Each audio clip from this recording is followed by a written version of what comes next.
Me on Instagram, I post tons of healthy inspiration, lots of food photos and things like that.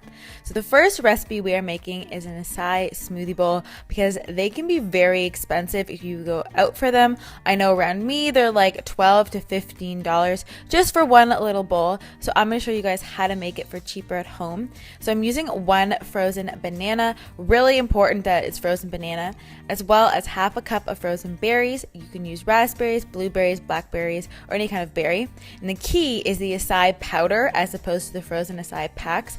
That's because acai powder is a lot cheaper and you'll get a lot of use out of it compared, like for your dollars, compared to the frozen packets.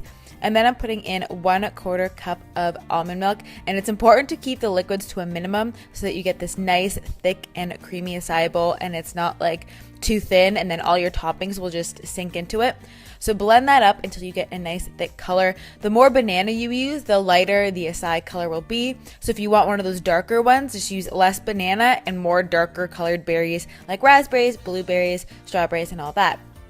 And then I'm just topping it with some banana and some strawberry. And the price breakdown for each ingredient will be in the description box in case you guys want to see and how I priced everything out and things like that. And then I'm also putting on some hemp hearts. These are great. They got omega-3s and healthy fats, as well as a spoonful of peanut butter. It just tastes amazing and it also has great healthy fats. So I made this whole bowl with all the ingredients and the toppings for $2.49, which is really affordable. Oh, and I added in a 1/4 cup of granola as well, but it's a super affordable way to make acai bowls at home. Next up, we're making this roasted cauliflower salad. This is so yummy and rich and creamy. It reminds me of a lot of those salads you can get at Whole Foods or those like really fancy like salad places. So I'm using some cauliflower and I'm going to be cutting that up into larger chunks. And then I'm going to be putting that onto a greased baking sheet and I'm going to bake that at 400 degrees for about 20 minutes. But I'm going to also salt it with some salt, obviously, and a little drizzle of olive oil. And I assume in these recipes you have things like salt and olive oil, so I don't include that in the price. And also using some chickpeas to add to the salad, and again a drizzle of olive oil and a little sprinkling of paprika to give them a bit of flavor. And then while those are in the oven roasting, I am going to be cutting up some kale, and I am roasting it, I don't know if I said that, but 350 for like 30 minutes. And I'm going to chop up some kale while that's in there and use some lemon, which will help break down the kale and make it not as bitter. And I like using kale in this recipe because it has a lot more nutrients and it's a lot more nutrient dense than lighter colored leaves. But if you prefer, I think the next best thing would be spinach. Spinach also has a high nutrient content. Basically anything other than iceberg will work really well and give you a lot of nutrients. And then once everything's done, I'm just putting that on the top of my bowl. And then I'm also going to be making a dressing, and I will link the recipe down below, but you guys have seen me make this dressing a lot before, so I didn't show it. And I'm going to drizzle that over the top, and it's like a lemon tahini dressing. It's really yummy, and I did include that in the price of this dish as well, so it's all included.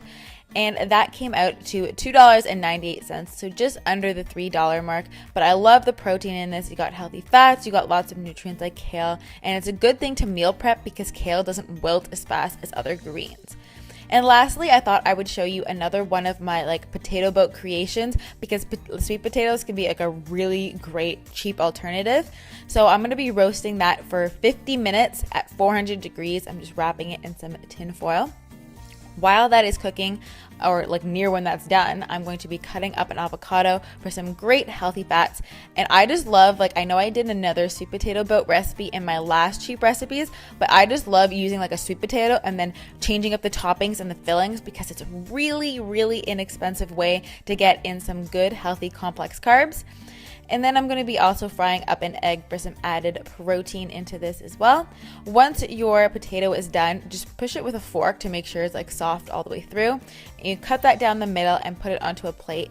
And then I'm using a fork to kind of mash down the sides a little bit so that it's a little bit easier to eat. You don't have to do this, but it makes it a lot easier to eat if you just mash it up a bit. And then I'm layering it with some of the avocado. So I'm only using half of an avocado just for the price point. And then I'm putting 1 egg. An egg is also a great thing to use because it actually has all the essential amino acids in it, and it's one of the only protein sources that does it. And they're fairly inexpensive compared to like organic chicken. And guys, look at that yolk. This is so good. I love having this.